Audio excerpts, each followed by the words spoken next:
thank you for coming on my podcast today. Now, I came across you on TikTok. You have a massive following on TikTok, and actually a lot more since I first spoke to you. It's gone crazy. It's not stopping. It's continuously growing. which is what you want. Which is what I want. So, but something that I've made notes and something, because I always like to make notes when I initially sort of see someone that I'm really interested to talk to. And you come across very wise. Thank you. And I've put as well self-aware, someone that's done the work. And it's a sentence that a lot of people talk about when they talk about a journey of self-love and healing through their traumas and stuff. So firstly, I think it would be best for you to explain and introduce yourself for people that will be listening on what you do. Sure. Well, thank you for having me. Thank you. It's great to be here. So my name's Arian. I'm a healer, intuitive trauma coach, and a spiritual teacher. Basically, I teach people how they work, why things are the way they are, and how to heal themselves emotionally. We all have the ability to heal ourselves emotionally. And it's not, I need to go external from me and get something from like a hospital or the doctor or anything. We all have the ability. So I teach people, and this takes them to a place of understanding how they work, understanding what the ego is, what the inner child is, what our thoughts are, what our emotions are, the difference between feeling and what an emotion is, what meditation is, the benefits of it. Understanding that we are not the thoughts, the mind, the body, or our feelings. And again, you said self-aware is to become aware of what the self is. Become aware that I am the conscious driver in this vehicle that we call a human body. And when you start raising your self-awareness, you're able to use the human body for what it is and understand all the feedback and what needs doing and where your attention needs to go. Again, very interesting. So firstly, I'm going to ask this question. I was going to ask another question first, but firstly, I think there is a confusion when it comes to trauma, mental health, anxiety. Firstly, I think people don't realise that they're the ones that have got to do the work. I think a lot of people think they can go somewhere, go to a retreat, go somewhere for a couple of weeks, and they will come out a different person, which from my experience, I suffer badly with panic, anxiety particularly. It's actually on how I deal with it, like involving it in my life, as an acceptance that, okay, this is what, rather than trying to fight it off, trying to accept it and work with it on how it helps me. So firstly, like when people have come to you and like through your sort of journey in becoming a teacher in this, what were sort of your struggles before you became this intuitive healer? What were kind of your struggles that you were dealing with? Because one thing a lot of people don't know, I'm not sure if they do, that you were born in the Iraqi and Iran war. Well, I was in the war, So, I mean, to be born in a in a sort of very hostile environment. Anyway, so I'd like to learn more about you and how you came to the person that you are today. Yeah. Well, the short answer is pain. The more descriptive answer is there's no difference from me to anyone else. I came to this realization because I switched where I was looking for help. I was looking for help externally from me. And it's very understandable. We're brought up in a world where you've got a headache, go and get a pill, Mm. something external from you. There's an issue with you, go to your doctor, something external from you. So you're constantly getting help, and the solution is coming externally from you. And that's what I did for so long.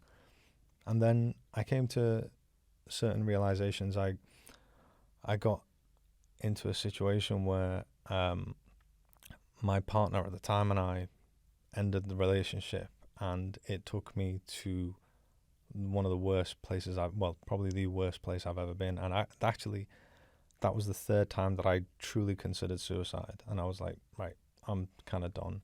And the only reason I didn't go through with it is because I have a son. So it kind of got me to a place where I was like, well, I can't kill myself. Mm-hmm. So I'm going to have to do something. What is that? And then I was like searching hard for the answer. And I watched a lot of videos, read a lot of different articles, went all over the internet. And then I realized I learned about emotional neglect. And I was like, what? Like, what is this? What's emotional neglect? And then the more I looked into it, it kind of answered so many questions. I never used to be able to go to sleep without having something on in the background. And I was like, I never really questioned that. I never used to have a shower without having a TV series on a Netflix on my phone or something. And it just made me feel really uncomfortable. Then I started learning that these are actually trauma responses. And I was like, oh, I can relate to that, yeah. Yeah, it gets you essentially, it makes you focus on one thing. And if you don't have that focus, then your thoughts start firing off. And that's where the pain is. I don't have anything to distract me.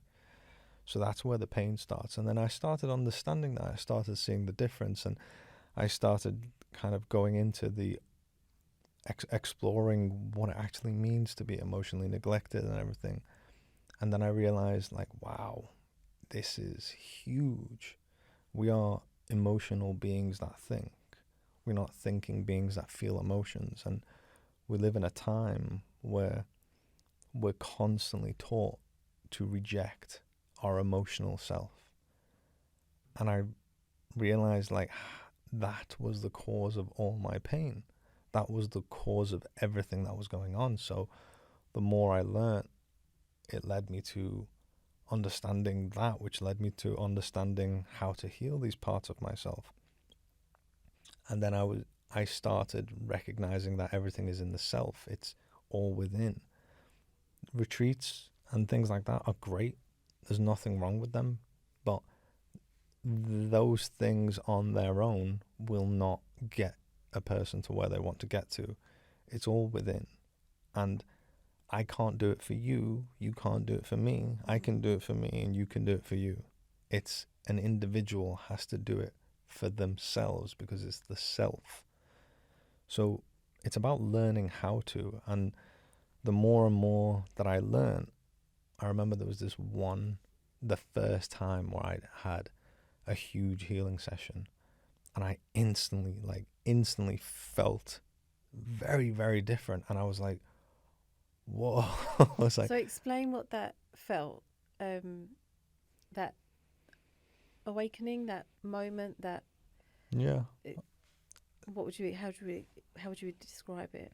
So throughout our lives, we live in the emotional dark ages. That means pretty much all the people in your life have not known how to be there for you emotionally. It doesn't mean they're bad people. It doesn't mean they didn't love you. We don't know what we don't know. And because of that, we're brought up with a lot of emotional neglect. What that emotional neglect does is our survival mind kicks in, and we have ways that we deal with it. We handle it in that moment. And a lot of the times, we will use ways to meet unmet needs. For example, like resentment. And resentment is a way that we kind of like remind ourselves that I'm never going to let anyone do this to me again. It gets us to a place where we kind of shut off our hearts and close our hearts, along with other experiences as well. So I was at a stage where my heart was really closed, and my partner and I, at the time, we ended the relationship, and my heart was extremely closed, and all my childhood traumas were all firing and triggering at the same time. So I was living in a constant state of anxiety. I remember anxiety was waking me up through the night. It was like that I can extreme. relate to that. Yeah, I can relate. And I started doing this meditation, and it was like this heart meditation, just like to feel the love that you naturally are. And I can't even remember what the meditation was, but I remember I was in it, and you put your awareness in your heart, and there was a part in this guided meditation where they asked, when was the first time you felt this feeling, which is huge in healing anyway. And I was kind of looking for it. And when you ask you're asking your subconscious, essentially, you're asking the psyche part of you. When you do, you never go looking for it. You got to kind of let the answer be presented to you. But I was looking for it. And I think everyone can relate to that, because when they're trying to heal through anything, they go looking. They do.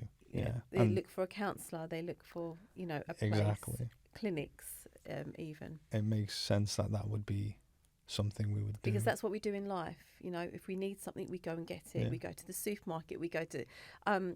it's a simplistic level of thinking, but as humans, that is what we do. We need to eat. We need to go and hunt, Yeah. And we're living in survival. So we're constantly looking for that way of calming all these down. But I was looking for it, and then it just didn't... I thought of a memory myself. I came up with a memory, and I was like, this doesn't feel right. Came to you. But at this point, I wasn't allowing it to come to me, because I was trying to figure it out. You were thinking, you're wrecking your brain. Yeah, I was like, oh, it must be this. And it wasn't. So I was like, it doesn't feel right. So I kind of opened my eyes and I rewound it. I rewound it. And then I was like, right, okay, I'm just going to, what is this memory? And I remember the sun, my eyes were closed and the sun was coming through the room. And when your eyes are shut, but the sunlight is yellow in your eyes. And I saw this incision, when a surgeon cuts open, and it's like an incision, like an eye. Skin like an eye. That happened, and this flooded amount of just this feeling of love and everything just came through. And it was so much information. It was my subconscious feeding me so much information, and it was all about my grandmother, because I was 5 years old, and my grandmother, when I left Iran to come to the UK, my grandmother was my first love, was the closest person to me. And I got taken away from her. Right. And that affected me the most. Did you know that at the time, or this is something that you're... Not a clue. Okay. No, and this is where our power really comes. There is so much for you that you can find out about yourself, within yourself. It's just knowing how to. For me, I'm a intuitive trauma coach and a healer. I don't put my hands on people and heal them or anything. They heal themselves. I don't necessarily, we all have the ability to extract this information and extract these memories, even if we've forgotten it. But it's about learning how to. But in that moment, when all of this information was coming, it's it's all about your grandmother. You've been holding all of this here because of that huge trauma that you went through and everything. And I was letting it all out, and I was crying. And I remember by this point I had learned how to observe myself, so I could kind of detach from the emotion and thoughts. And I was crying so hard that my neck was about to snap, it was about to break. I was crying that hard. I remember as I was crying, I became aware, and I was like, oh my God, my neck is about to snap. And I was really going in, and then I started feeling it all down my back, because it was that hard. And I was like, I have to calm myself down right now. So I became aware, calmed down. Wow. And I was like, whew. So it took me a few minutes just to calm down in terms of the intensity of crying. And then I remember it all came to me. It was because I'd left, and for me it was I think they didn't really tell me that we were leaving because it would upset me. So it was all right, we're going. And I was like, wait, what? What do you mean we're going and I'm not going to see my grandma? It's no, sorry, no. So that was like huge for me. And then So where did you go? we came to Liverpool. Oh, so you moved From Iran. London. Oh, so this This is Iran, from Iran. This is you're with your grandmother. Yeah. And then you've gone straight to Liverpool. And then we go straight to Liverpool. And I remember just kind of essentially after that meditation and after that healing session, I like opened my eyes and I was like, I instantly felt lighter. I instantly felt different. I instantly felt like I was getting a hug and I was being loved, and I was like, oh my God, what's going on? Yeah. And I was like, I need to go do something. So I was in Southport when I did this, and I went to the beach. Got my headphones on, listened to music, walked to the water, edge of the water. I was feeling amazing. Wow. I was like, and it's so much lighter. And then from there, I learnt more and more. And then I was like, this is the answer. Like, this is the answer that I've been looking for my whole life. My 37 years of looking for the answer. And this is it. And then I was like, this is far too valuable not to tell people. And that's what I'm doing now. I'm essentially telling people how to heal themselves, how they work. Well, I think it's beautiful and an amazing thing to be able to do, because I think there's a lot of struggle out there, in general, in life anyway, financially, as well as everything else that's going on in the world. Lots of adverts on how we should be cutting back on our food and, you know, our wastage and things. But something I'm going to ask you, and it might not be relevant, and in some ways, how did you forgive your parents? Because obviously you've spoken about the harshness of being extracted away from your support and love, your first love, we should say. Was there a process where you had to forgive your parents because of making that decision of firstly not speaking to you and sort of minimizing that trauma for you, and in essence taking you away from the woman you loved? That's a really good question.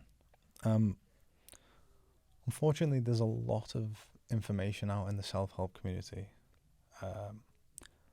Forgiveness is not the goal, and you can't get to forgiveness by wanting or trying to forgive. The way that I've gotten to a place of being able to forgive anyone in my life is by doing the healing. I said to you earlier, we use resentment as a way to meet an unmet need. Once we start, you can see that as like meeting an unmet need in an unhealthy way, which is, let's say, what resentment is. Once you start learning how to meet these needs in a healthier way, you start to let go of the unhealthy way that you've been meeting it. And this is where the term letting go, you just got to let go. It's like, well, let go of what? Like, what's that? That kind of irritates me, that term, actually. Just got to let go. Yeah, it's one of those TikTok and flippant sort of comments that sort of trigger me now, because my experience is when I felt emotion, for example, anger.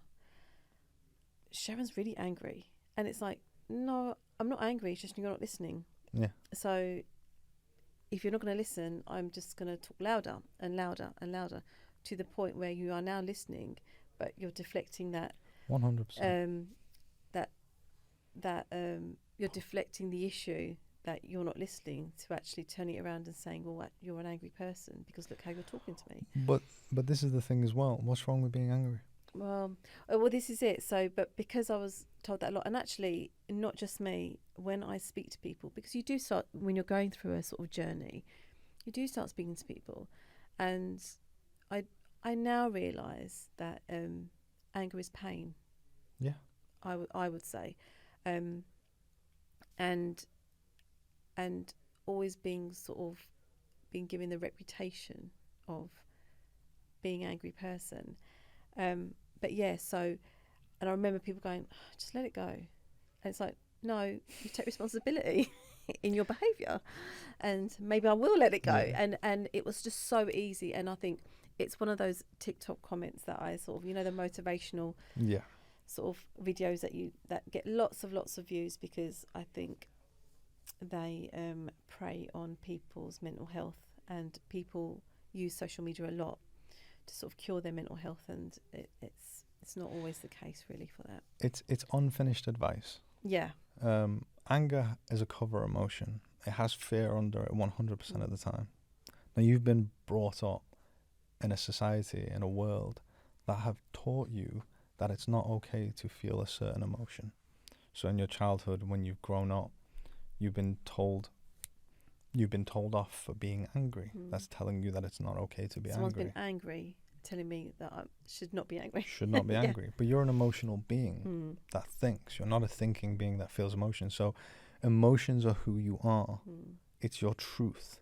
It's your authentic self in that moment.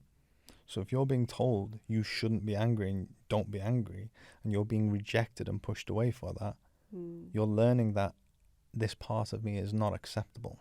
This part of me is not okay. Yeah. So then you end up rejecting that part of yourself in order to maintain a connection with your caregiver, with the people around you, so you can then be accepted. So now this is where self-rejection starts, and this happens very early for a human being. And we start rejecting these parts of ourselves. Now, everyone has had the upbringing, and everyone believes that we should be able to control how we feel emotionally, and that's not how we work. No one can control how they feel emotionally. Ever. It does not work like that. You can suppress, you can control your behavior by suppressing your emotion, but you can't control your emotion. Oh, that's interesting. There's a big difference.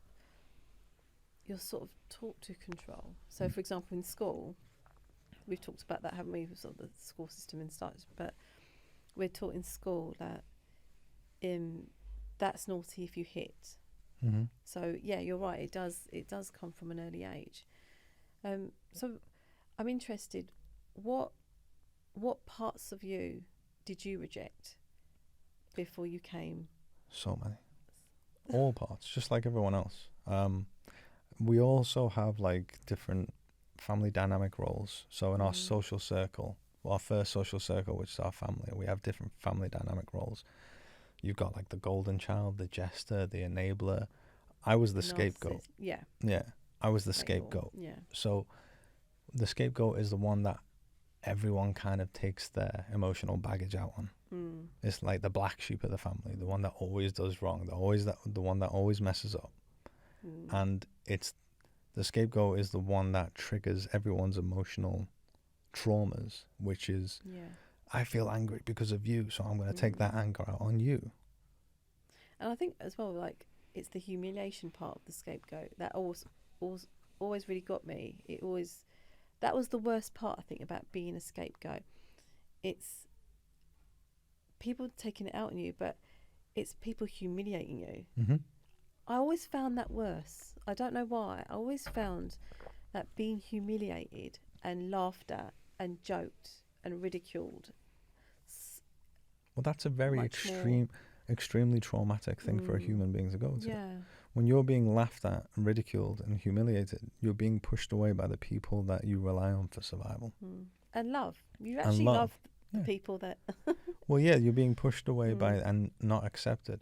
Now, we're a relationally dependent species. We're social creatures and a herd species.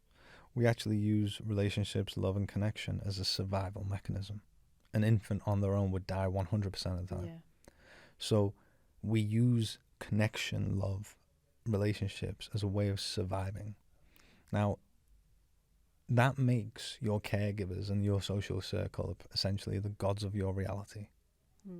So if the gods of your reality are pushing you away, taking that relationship, taking that love, taking that connection in those moments away, it's affecting you to the degree where you don't have that thing you rely on for survival anymore. Yeah, it's not safe, it's dangerous. It's dangerous. So this is where your survival mind kicks in, and this is what emotional trauma is. Emotional trauma is not only when big things happen, like car crashes or sexual abuse or death in the family. Emotional it's a trauma, moment, isn't it? It can be a tiny moment. it happens when you get scolded as a child, told off, pushed away, made fun of, even if everyone's just joking, doesn't matter. Yeah. And it's such a normal thing for a human to go through in terms of it's a normal way for a human being to react in these moments.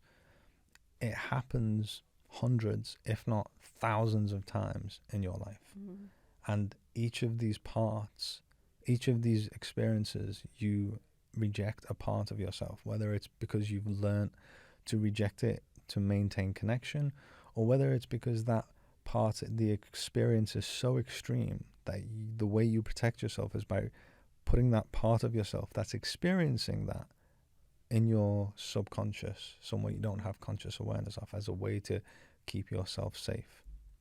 And when you get triggered to like feel anger or the sensation of anxiety or shame or fear, it's these parts of you trying to get your attention in order to be healed. And that's why it doesn't really make sense. And I keep saying we live in the emotional dark ages, because if everyone around me knew that, and if I got angry, they wouldn't go, oh, what are you getting angry for? It's like, because that's a wound. That's how I work. We're humans. There's nothing wrong with being angry. Yeah. And right now, the me that is now is angry. And if you believe I shouldn't be angry, then you're not actually accepting me for who I am. You expect me to be a version of myself that you deem to be acceptable. That's not accepting me. Yeah. And that's also another problem, isn't it? It's not just the fact that we're self-healing and going on this journey. It's getting other people to sort of listen and in some ways learn how to deal with their friends or people around them on how they're feeling. It's one of those. Well, this is challenging. Yeah. It is. Cycles, it's very, very challenging. Yeah. And this is where self-love comes in. And, you know, no one knows self-love until they learn it. You just don't. We never get taught what self-love is. And you have to learn what self-love is. Self-love can be, I'll look in the kitchen sink and the dishes are piled up and I won't clean it. I'll do it tomorrow. That can be self-love. Self-love can also be, I'm going to take myself out for lunch today. Self-love can be, I'm going to buy myself something. I think you're right. I think, that is a struggle for people. Self-love, people think, I need to reinvent myself. And I've always struggled with that. What do you mean? You are already the greatness that you are. Like, I've always, when I see Instagram and people have done lots of weight loss and things like that, they've completely transformed themselves and their models and stuff. But in me, it's great. Obviously, it's very good in those situations because of health-wise. But I always think you're already... Yeah. You don't need to reinvent yourself. No. You need to heal. Yeah. There's nothing wrong with the way you are right now. Yeah. You're wounded. I think that's important to sort of say, because I think a lot of people just believe that they need to be drastically hair colour different. They need to be wearing different clothes. They need to be an external thing. Yeah, when you constantly are taught throughout your life that who you are isn't okay, you try to be someone that is okay. Yeah. So you try to change this and try to change that. Also, when the reason most people believe that there's something wrong with them is purely because of their experiences. So the parenting style of good behavior, reward, bad behavior, punishment, what we're essentially doing there, that's a control technique. By rewarding you for doing what I believe is good, I will reward you.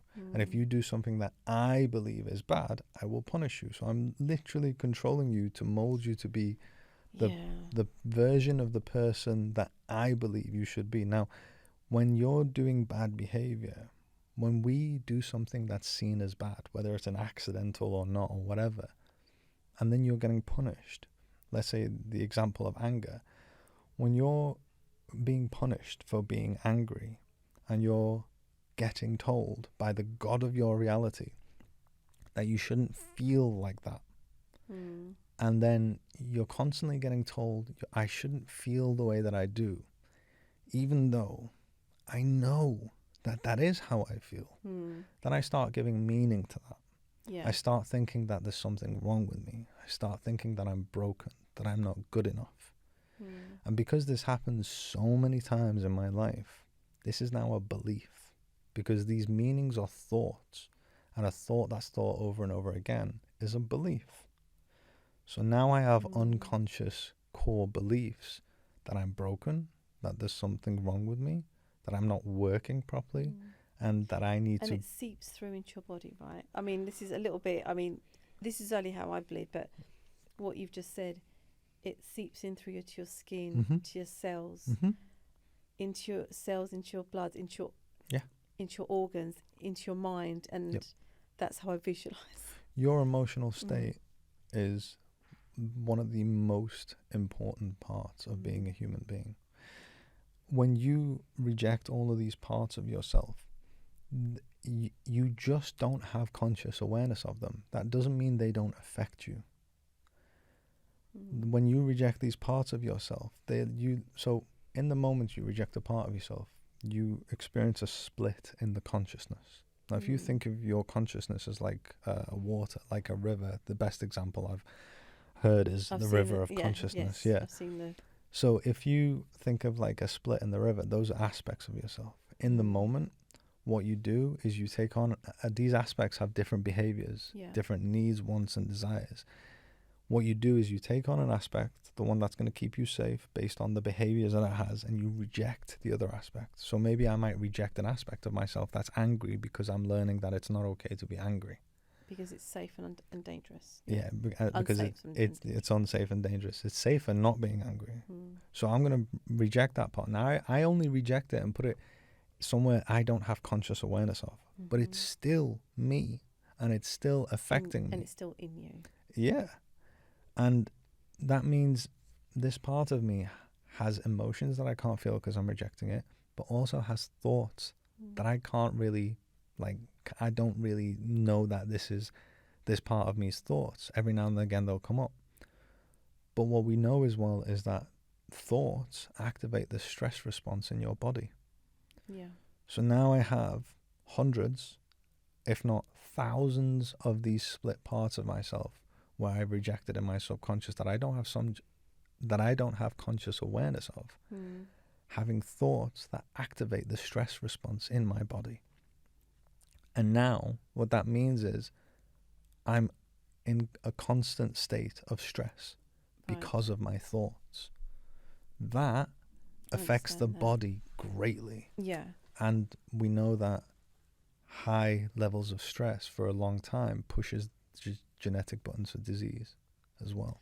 Yeah, I mean, that's definitely something that I've been learning recently as well, about the foods that we're eating, processed and stuff, and how it's linked to a lot of disease. For example, blocked arteries. People went vegan for a year, you know, the health level that they'd be in would be so different. I want to sort of know, slightly going back a little bit. So when you are in a state where you're realising that there's a part of you that you have rejected, let's say anger, because we've spoken about that, because you become a people pleaser to a certain degree. If you're rejecting lots of thousands of parts of you, as you say, because you become a people pleaser to be accepted in society, within your family, within your community. If someone was sitting here and asking you for help and saying, how does someone go about, firstly, accepting this is part of who they are? Like, where would they start in their self-healing journey if they came to you, like you, and said, I'm very suicidal at the moment?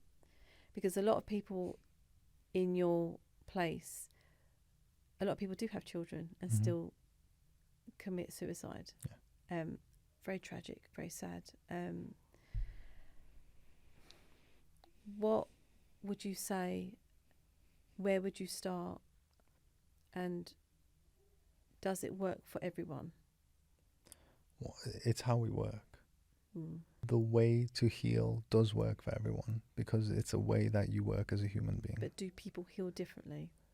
I mean, yes and no. So there are like, let's say we use the state of imagination to communicate with these parts of ourselves.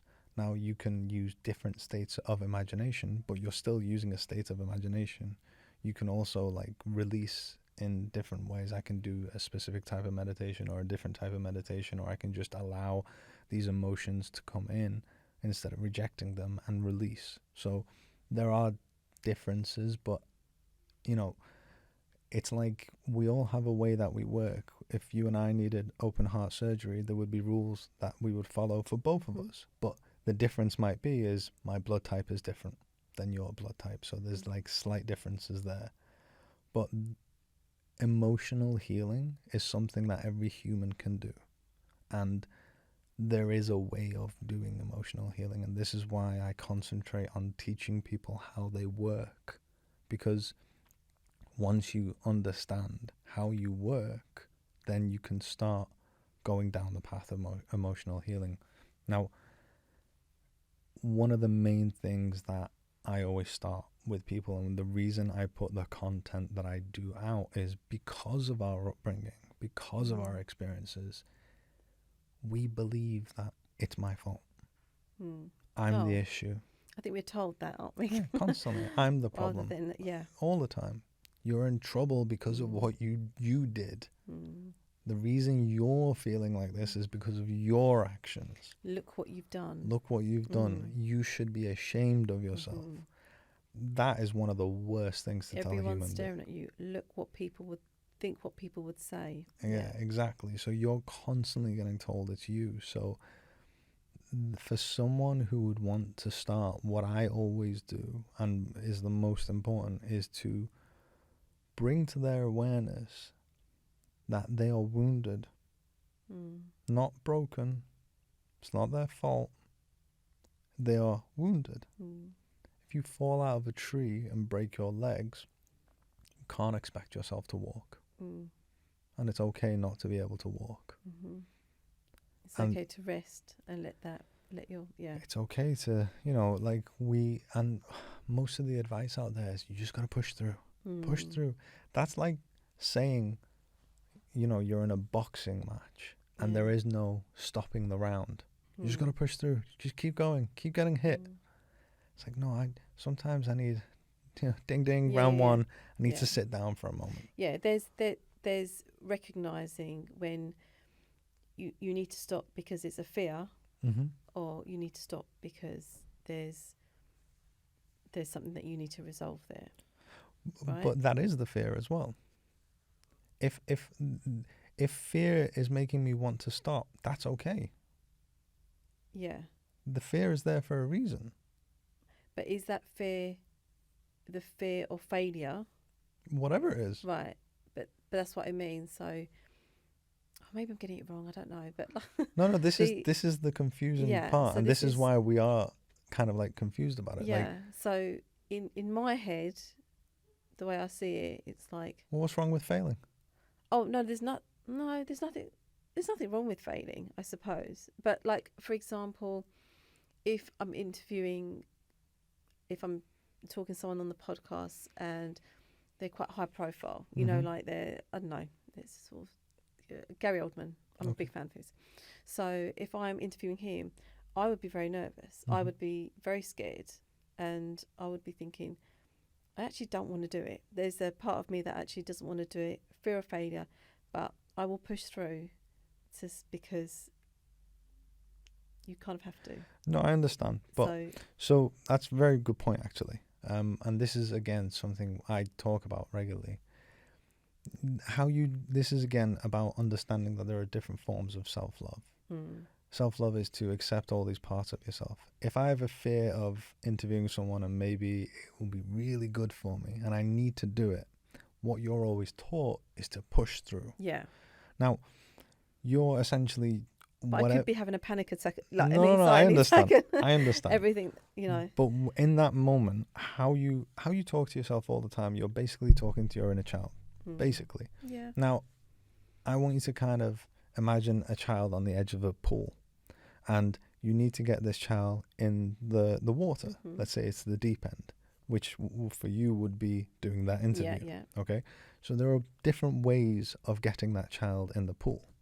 You can push the child, push through. I can push the child in the pool. How will she feel? She wouldn't feel the best. Or I could get in the pool, go right in front of her, have my hands up like this, and you tell her, take your time. It's okay. I'm here with you. You can even sit down on the edge, and I promise I'll catch you when you get in. So there's a difference between I'm just going to push through my pain, and rather than being supported through it. I can support myself through it. I can kind of like hold my own hand and go forward with it. But if I just push through the fear, then I'm not acknowledging that there's fear there. I'm pushing it to one side because I'm going, no, I just need to push through this. But I can validate that I am scared, that fear is there, and allow that fear to come through, get the understanding of where that fear is coming from, but then also being there for myself and moving forward in that scenario as well. Yeah, I see what you're saying. So if I was interviewing Gary Oldman and I was scared, instead of saying to myself, Sharon, just stop it, get on with it, come on, let's get on with it, but actually acknowledging, okay, I'm feeling a bit of anxiety. I know if I don't acknowledge this anxiety, it could go into a panic attack. So I am scared. What can I do? Okay, have I got all my equipment? Am I organised? Phone a friend. Well, I'd even go further than that. Go like, okay, well, this fear is here for a reason. What is the fear here for? It could be, okay, because I'm scared that if I fail, if I mess up, then I'll lose this opportunity, I'll look stupid or something. Yeah. And then I can be like, right, even if that happens, I'm still here for you. It's okay. I still accept you. We'll still book other people. We'll still move forward. Like, I think it was Thomas Edison who figured the light bulb out in 15,000 tries. Or something, yeah. It's not like your podcasting career would be over, or you wouldn't be able to get another person that you really want or anything like that. Or, like, there are people that have failed. I've failed loads and I'm still at the start of my career and I've still failed loads. But in 10 years time, that's not going to matter. Yeah, of course. In 20 years time, that's not going to matter. Like, you look at like someone huge, like let's say Skrillex. He's a huge producer known all around the world. He did gigs at his first, like when he was starting, when no one turned up, like hardly anyone turned up and everything. I think that was the Beatles, wasn't it? When they first started out, their first audience was 11 people. Yeah. And they're still known to this day. I recently found that out. It's something, where was it? It's like Hertfordshire or something like that. So you've talked about failures. Let's jump on that sort of area. What has been your biggest failure? Oh, that's a great question. My biggest failure? I don't even know. My biggest failure would probably be I've tried to do many things in terms of throughout my life of what I've always wanted to be. I used to be a DJ. I tried to do that. I tried to always create nightlife and create a community. I failed a lot in that because I tried so many times until I found this, and now I'm creating a community. I would say my biggest failure would be trying to be seen. And I wasn't for the first 7 years of my life. And then when I started seeing myself, I succeeded in it. And I think that's something that everyone can relate to, not being seen or picking careers or pathways maybe that that are more popular rather than actually... Or that we find safety in because it pleases the people that we're trying to be accepted by. Yeah, definitely. Definitely. And what is your most successful thing that you've ever achieved or done? Or I'd say this, what I'm doing now, helping people, teaching people. It's, I've not been doing it as long as most people think I have when they talk to me. They're like blown away, like, you've only been doing this for like a year and a half, 2 years. Like, what? And I get it. I just get it. Like, it's just in you. I get it so deep. I can talk to someone in a minute and I'll know so much about them, like instantly, from just... It's such a skill, though. It's such an... No, but it is. It's such a... To become in tune with people's energy. It's such a... It is, and to be honest with you, it all comes from healing. I'm a hardcore healer. Like there is not one emotion that will come up where I won't explore. There's not one thing that happens to me that I go, ooh, okay, this is part of myself that I need to heal. When I teach people how to fully reintegrate a part of themselves, and that's like a big healing session, I always say, like, don't do more than one a day. Like, you need to give your nervous system is like resetting. A lot of things are happening, and you just need to give yourself time. This part of you is your forefront. When I started, I was doing like 10 a week. Right. And then I realized, like, this is too much. And then for the longest time, I was doing like 6 a week, and that's at least nearly one a day. I mean, it must take... I mean, it's great that you have this skill set, that it is definitely required. But for you personally, it must take a lot of chunk of your energy. It did. You know, this is what... Yeah. So how do you balance that? Well, I spent a lot of time living on my own, doing this and just concentrating on me. Not that I'm saying anyone needs to or anything. This is just my journey, but I grounded myself a lot, walking on a lot of grass, just meditating a lot. And it's part of my journey. It's so I've learned. But from doing that, trauma is like, it's stored in the body. And I always use like an onion and layers. Yeah. It's kind of like filters. Your body is continuously communicating to you in so many ways. In so many different ways. When you eat something, your body communicates with you whether it's okay to eat it or not. But when you have all of these filters on, you can't hear it. You just can't. And sometimes like comfort eating will outweigh the communication from your body in the short term. Yeah. I got to the place where I removed so many filters that I was able to hear the communication from my body like really, really well. So I was like, I need to stop eating this, because every time I like eat this, it just, no, I need to stop, like, no. So now it's all like fresh. Makes you feel sick. I feel guilt. I feel shame. Oh, it just makes me feel terrible. Like my stomach hurts. I feel heavy. Like I really truly feel the heaviness. I've stopped eating rice. I every now and again I'll have it, but like very, very little. I've stopped eating red meat. Every time I ate red meat, it like my body was like, nope, stop it completely. I'm like that with dairy. Dairy doesn't fit me. It doesn't. I mean, I have to, because of if I'm eating out or anything like that. But yeah, I find dairy really...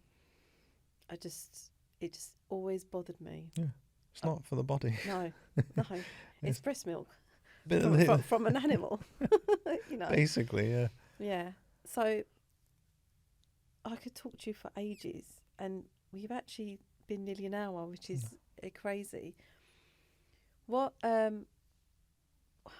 is the future of what you're doing? Is it something that you think people will